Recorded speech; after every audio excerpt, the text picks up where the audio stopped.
은혜로우신 하나님, 마음을 열어 하나님 찬양할 때 받아옵소서. 우리 입술을 열어 주를 높일 때 주님 받아 주시옵소서. 그리하여 이스라엘의 찬송 중에 임한다고 약속하신 주님, 오늘 찬송하는 우리 마음속에도 찾아오시고 우리 삶에 동행하시는 은혜가 넘치게 하여 주시옵소서. 오늘도 주의 말씀 앞에 섭니다. 겸손하게 해주시고 말씀하시는 성령의 음성 듣게 하사 참으로 그 인도하심을 누리게 하여 주시옵소서. 말씀을 전할 때 함께 하시고 말씀 들을 때 함께 하여 주시옵소서. 그래 온통 우리 삶에 성령 가득한 역사가 있기를 간절히 바라오고 우리 주 예수님 이름으로 기도하옵나이다. 아멘. 사랑하는 성도 여러분, 오늘도 성부, 성자, 성령 하나님의 은혜가 함께 하시기를 축원합니다. 어쩌다 보니까 눈병이 났습니다. 그래서 밑이 발긋한데 잘 안 보이죠? 제가 원래 까매서 표도 잘 안 납니다만 혹시나 눈이 마주치면 눈병이 옮을지도 모르니까 조심하시고, 그럼에도 불구하고 눈을 맞추겠다 하는 분에게는 복이 있기를 축원합니다. 늘 하나님께서 인도하셔서 장마 중에도 오늘 날씨가 너무 좋아서 맥주 감사절도 드리는 거 참 감사합니다. 오늘 말씀은 기도하는 일 때문에 사자굴에 던져진 다니엘의 얘기죠. 이 다니엘의 얘기는 우리가 어릴 때부터 잘 들어왔던 말씀입니다. 이 말씀을 읽다 보면 기도 생활을 어떻게 해야 될지를 사실 배울 수 있는데, 그보다도 더한 교훈이 사실은 오늘 맥주 감사주일에 주시는 교훈으로 담겨 있습니다. 자세히 읽어보면요, 이 말씀에는 의문이 가득해집니다. 왜냐하면 우리가 기도할 때요, 위기 상황에 기도하는 거 당연해 보이죠. 그렇잖아요. 어려워질 때 기도하는 거 당연합니다. 자녀가 아프면 기도해야죠. 사업이 어려워지면 기도해야 합니다. 당연합니다. 어려울 때 하나님 앞에 매달리는 거 믿음의 삶의 가장 중요한 핵심입니다. 기도하는 여러분 되시기를 축원합니다. 기도해야 합니다. 늘 어려울 때 주 앞에 기도하는 것은 우리에게 주어진 본분입니다. 그런데 오늘 말씀을 주의해서 보시면요, 10절 말씀 한번 보십시오. 제가 읽는 대로 따라가십시오. 무릎을 꿇고 기도하며 그의 하나님께 뭐하였더라? 감사하였더라. 어려울 때 기도하는 건 당연하다 그랬습니다.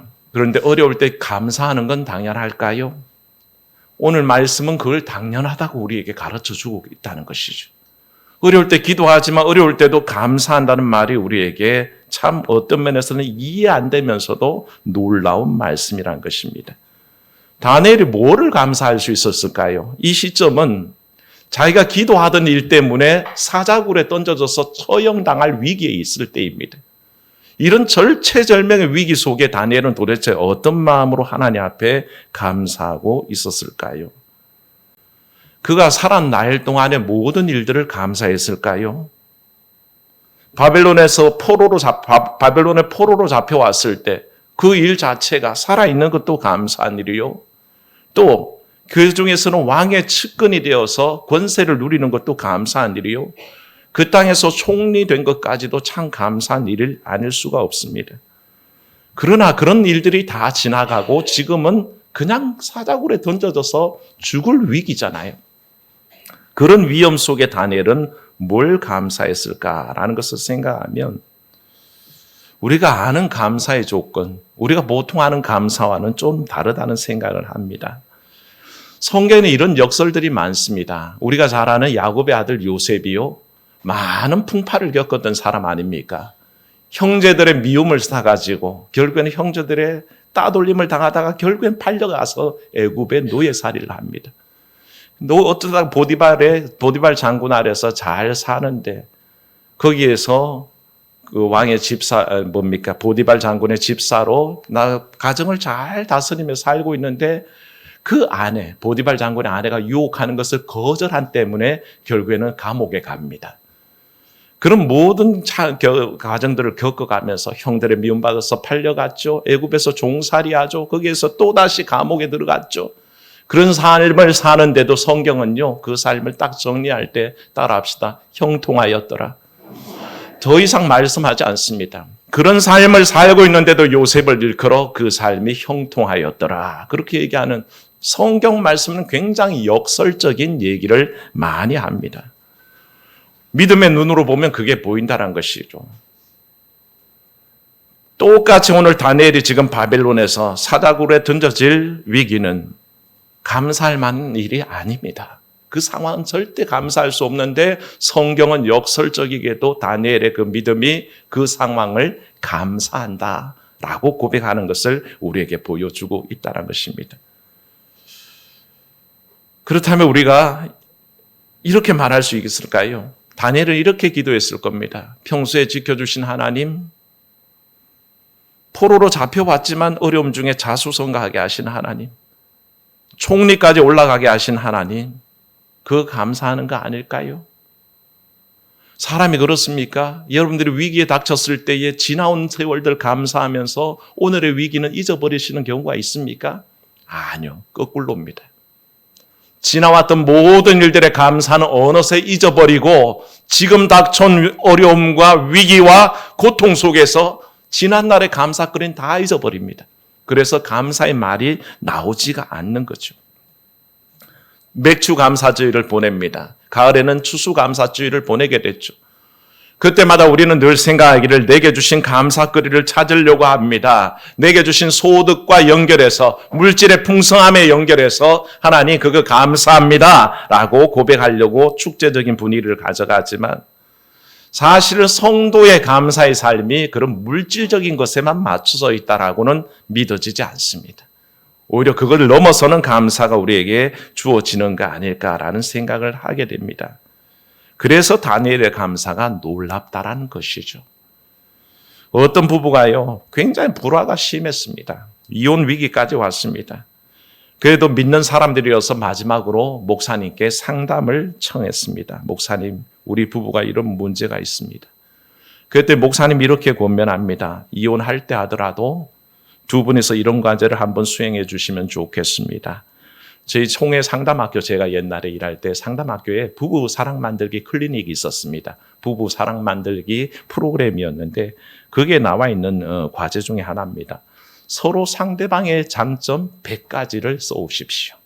상대방의 장점을 찾아내서 100가지만 쓰십시오. 그렇게 숙제를 내줬습니다.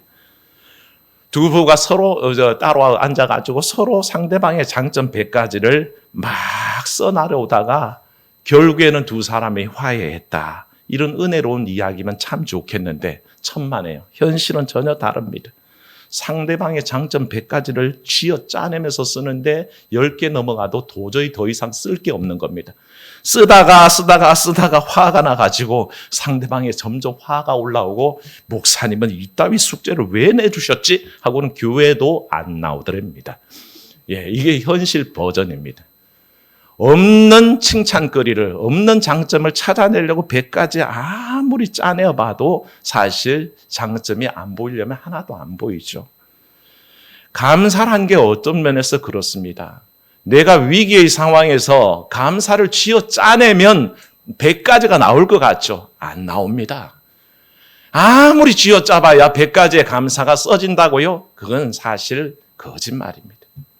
아무것도 감사하지 않다가 상대방의 장점을 하나도 발견하지 못하고 쥐어짜서 100개가 나온다고요? 거짓말입니다.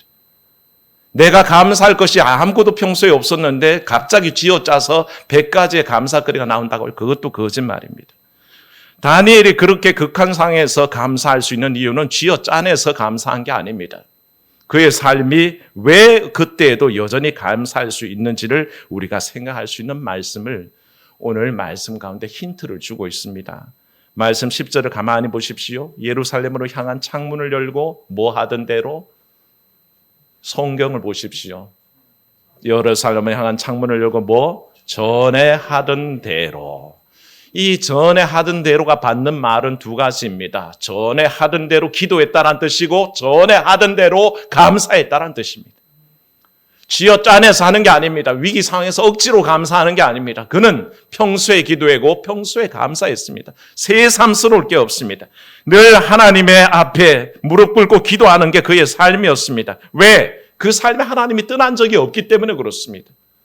언제나 그의 삶 속에 포로로 끌려올 때도 하나님이 함께 하셨고, 거기에서 갖은 고통을 당할 때도 하나님 함께 하셨고, 높이 들어서 총리를 세우실 때도 하나님 함께 하셨습니다.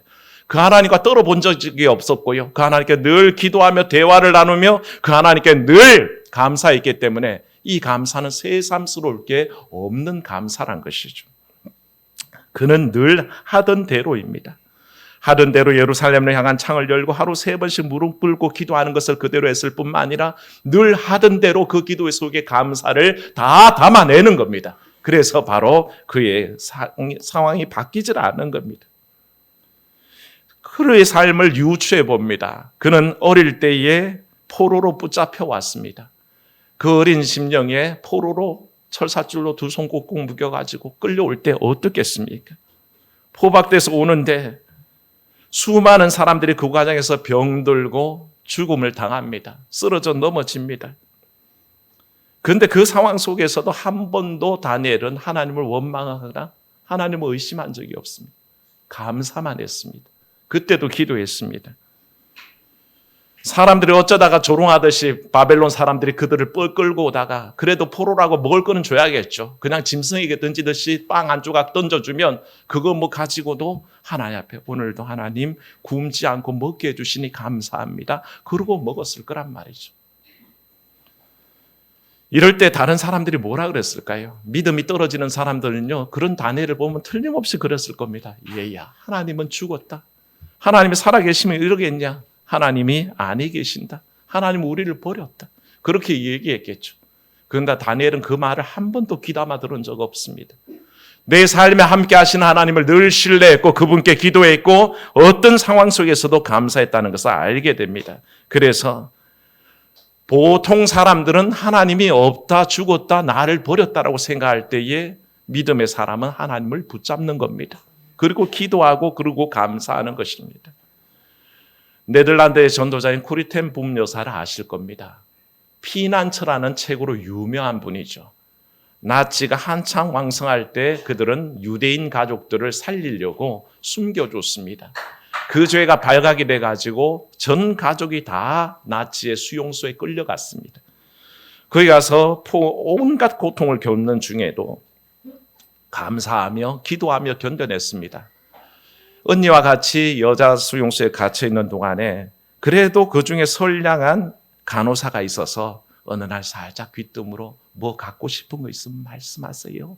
그렇게 얘기를 듣고 그가 얘기하기를 성경책을 주세요. 말씀이 읽고 싶습니다. 그래서 결국 이 간호사가 다음 기회에 조그만 성경을 전달합니다. 얼마나 기뻤겠습니까? 나치 수용소에 있으면서도 성경 말씀을 매일 읽을 수 있고 그렇게 묵상할 수 있어서 너무 숨어서라도 그렇게 읽는 겁니다. 그런데 마음에 바람이 있죠. 무슨 바람이 있었을까요? 말씀을 좀 더 밝은 곳에서 드러내놓고 읽고 싶은데 그게 잘 안 되는 겁니다. 그런데도 늘 주신 말씀 데살로니가전서 5장 18절 뭡니까? 따라합시다. 범사에 감사하라. 더 크게 범사에 감사하라.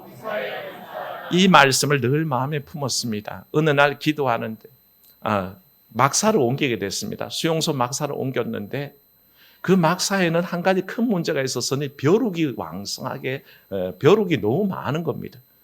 너무 고통스러워서 막 불평이 솟아오르는데 코리 텐 붐 여사의 언니가 늘 하던 기도대로 하나님 여기서 벼룩 주신 거 감사합니다. 기도하는데 자기 마음속에 그런 마음이 이게 도대체 감사할 조건인가 싶은데도 언니가 그렇게 고백하니 자기도 억지로라도 고백하기 위해서 아멘 하고 화답했답니다. 그런데 그 벼룩 때문에 감사할 일이 바로 있었다는 것을 그날 저녁에 알게 됩니다. 왜 그런가 했더니 수용소를 지키는 군인들이 이 벼룩 때문에 근처에 오지를 않는 겁니다. 괜히 왔다가 벼룩 옮으면 자기들 골치 아프니까 아예 이 벼룩 덕실거리는 이 수용소에는 아예 접근을 안 하더랍니다. 그러니까 감시해서 자유로워진 거죠. 마음껏 말씀 볼 수 있고 마음껏 기도할 수 있고 전도도 할 수 있고 성경 공부도 할 수 있게 돼서 하나님 벼룩도 감사합니다. 한번 따라합시다. 벼룩도 감사합니다. 네, 놀랍지 않습니까? 그 얘기를 피난처에 다 써서 많은 사람들이 알게 했습니다. 하나님의 섭리는 놀라울 때가 있습니다. 우리가 생각할 수 없는 감사의 거리로 우리를 인도하고 계신다는 것이죠. 다만 우리가 발견하지 못할 뿐입니다. 뭡니까? 짜내어서 감사하는 게 아닙니다. 다니엘이 뭔가 자꾸 이 상황에서 뭔가 감사할 수 있는 게 없을까? 짜내어서 감사한 게 아니라 그는 입만 열면 감사했습니다. 입만 열면 감사거리밖에 없었습니다. 모든 상황 속에서 감사하는 겁니다. 환경 때문에, 변화 때문에, 내게 주어진 고통 때문에 하나님을 원망한 적이 없고 그 하나님 붙들고 늘 기도하며 감사하며 살아왔기 때문에 새삼스러울 게 없는 감사였다는 것입니다. 그래서 사실은 사랑하는 여러분, 환난 중에 감사하시기를 축원합니다. 고통 중에 감사하십시오. 오히려 마른 떡 한 덩이를 놓고도 감사할 수 있어야 합니다. 그래서 저는 다니엘 감사를 이렇게 짐작합니다. 하나님, 지금까지 주신 것도 감사합니다. 이런 위기 상황에서 내일은 어떻게 될지언정, 내일은 내가 사자밥이 될지언정, 오늘 이 시간을 지켜 또 기도할 장소와 시간 주신 거 감사합니다. 하나님, 순탄한 삶이 아니라 위기를 주셔서 하나님 뜻이 무엇인지 알게 하시니 또한 감사합니다. 저는 그렇게 감사기도 드렸다고 확신합니다. 얼마 전까지는 감사의 고백을 드리는 찬양을 하면요, 우리가 불렀던 찬양이 날 구원하신 주 감사, 모든 것 주신 감사, 길가에 장미꽃 감사, 장미꽃 가시 감사, 이 찬양 많이 드렸는데 오늘 우리 전도사님 찬양 인도하면서 부르시더라고요. 감사라는 찬양이 찬송가도 유행이 있는지 그 찬양이 감사 찬양으로 요즘 유행합니다. 그런데 내용을 봤더니 똑같습니다.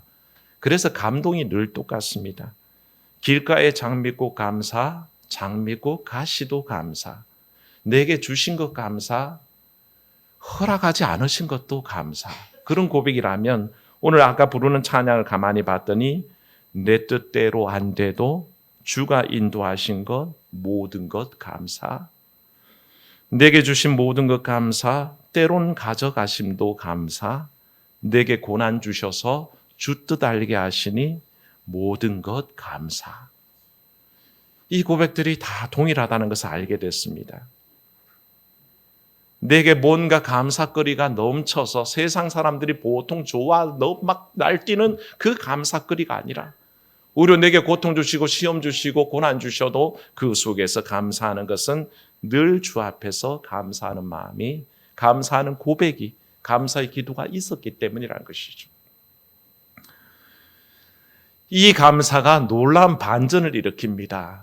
다니엘서는요, 그냥 다니엘이 감사 기도하고 그가 사자밥이 되었더라 이렇게 끝나지 않습니다. 기도하고 감사했던 그 다니엘에게 놀라운 반전이 일어나는데요, 24절 말씀 읽지 않았지만 한번 보십시오. 온갖 흉계를 짜내서 다니엘을 사자굴에 던지려고 했던 그들이 사실은 어떻게 됩니까? 24절 찾은 분들만 한번 읽어봅니다. 왕이 말하여 다니엘을 참수한 사람들을 끌어오게 하고 그들을 그들의 서자들과 함께 사자굴에 던져 넣게 하였더니 그들이 굴바닥에 닿기도 전에 사자들이 곧 그들을 움켜서 그 뼈까지도 부셔뜨렸더라. 아멘. 흉계를 꾸몄던 사람을, 대적을, 원수를 하나님께서 제거해 버리시더라는 겁니다. 다니엘이 겪게 될 사자밥이 될 운명을 자기의 대적들이 그대로 당하게 됩니다. 이런 일이 있었던 것은 왕이 극적으로 변했기 때문입니다. 말씀 속에 16절 보시면요, 다니엘을 향해서 이 왕이 뭐라고 기도하냐 하면요, 너의 하나님이 너를 구원하시리라, 그렇게 다니엘을 격려합니다. 18절 말씀에도 보면요, 왕이 다니엘을, 사랑하는 다니엘이 사자굴에 들어간 다음에 노심초사하면서 이렇게 행합니다. 궁에 돌아가서는 밤이 새도록 금식하고 그 앞에 오락을 그치고 잠자기를 마다해가면서 다니엘의 안위를 걱정한다는 것입니다. 왕에게 큰 변화가 일어납니다. 그는 사실 교만했습니다. 왜냐하면요, 다니엘을 시기하는 신하들이 모략을 꾸며가지고 얘기한 게 뭐냐 하면, 왕이시여, 저 왕이 아니고 다른 신이나 다른 사람에게 뭔가를 구한다면 30일 안에 그런 일을 행하는 사람이 있으면 사자굴에 쳐넣으십시오. 이 말을 들을 때 왕이 교만해졌습니다. 그래, 난 그 정도 자격이 있지. 세상에 어떤 신보다 내가 위대하니 나 말고 다른 이름에 구하는 건 잘못되었지. 이 말을 당연하게 여기고 그 조서에다가 결제를 해버립니다. 도장을 꼭 찍어버립니다. 그런데 거기에 걸려들 사람이 자기가 가장 아끼고 사랑하는 다니엘이라는 것을 몰랐던 겁니다. 나중에 흉계가 밝혀지니 알고 봤더니 이 다니엘이 딱 그 흉계에 걸려든 겁니다. 다니엘은 기도를 그칠 사람도 아니었고 하나님 앞에 늘 감사할 사람이었기 때문에 이미 그걸 계획하고 타놓은 함정이었잖아요. 결국엔 그런 일이 일어난 다음에 그 속에서 이 다니엘의 기도와 감사 속에 위기가 극복될 때 왕의 마음에 변화가 일어납니다. 자기가 찍은 도장 때문에 어찌할 수 바꿀 수 없는 상황이 딱 왔을 때 나는 별것도 아니구나. 내가 제일 잘난 줄 알았더니 나는 아무것도 아니구나. 하나님의 그 인도하심이 제일이야 라는 걸 깨닫는 순간에 다니엘을 위해서 그렇게 기도하는 겁니다. 다니엘아, 네가 믿는 하나님이 너를 구원하기를 원한다.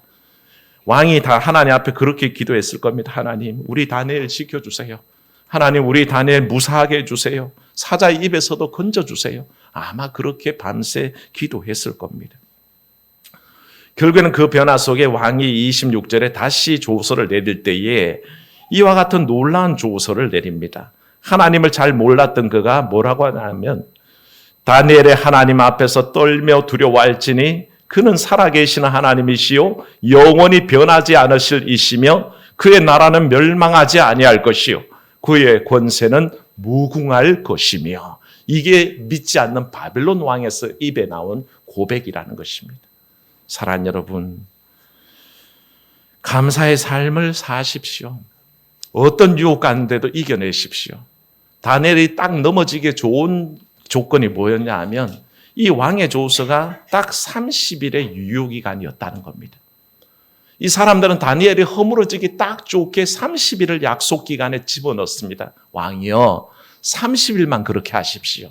30일 동안 다른 신에게 기도하지 못하게 하고 다른 이에게도 구하지 못하게 하십시오. 이 조서의 효력기간을 딱 30일에 해서 다니엘이 시험 들게 합니다. 하나님 30일만 참아주세요. 내가 위험하니 목숨이 위태로우니 30일만 잠시 문 닫고 기도하겠습니다.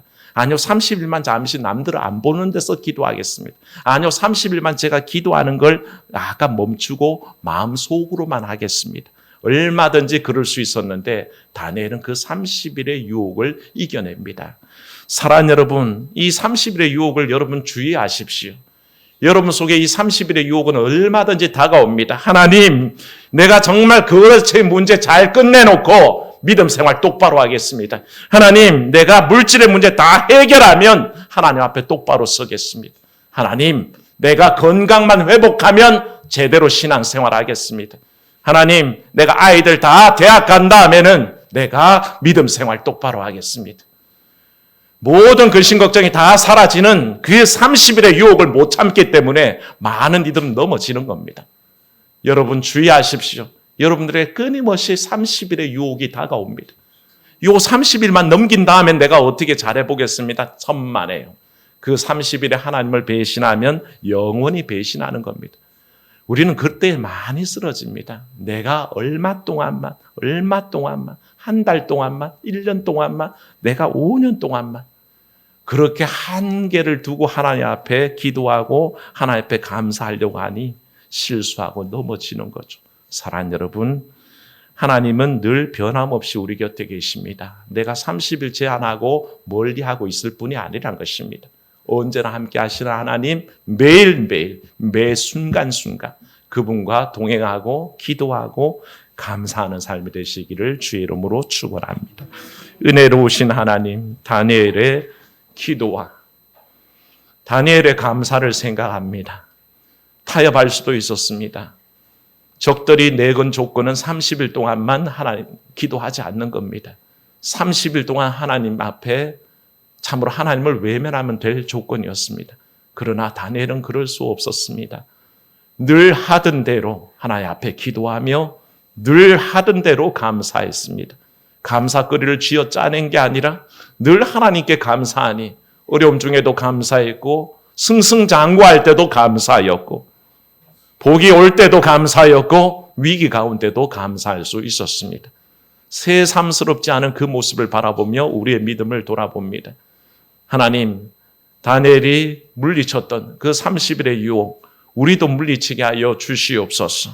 잠깐 동안의 한정을 두고 내가 하나님 떠나는 것을 정당화하지 않게 하시고 참으로 내 온 삶을 다 드려, 모든 시간을 드려, 모든 순간 드려 우리 하나님만 인정하고 고백하는 믿음의 삶이 되게 하여 주시옵소서.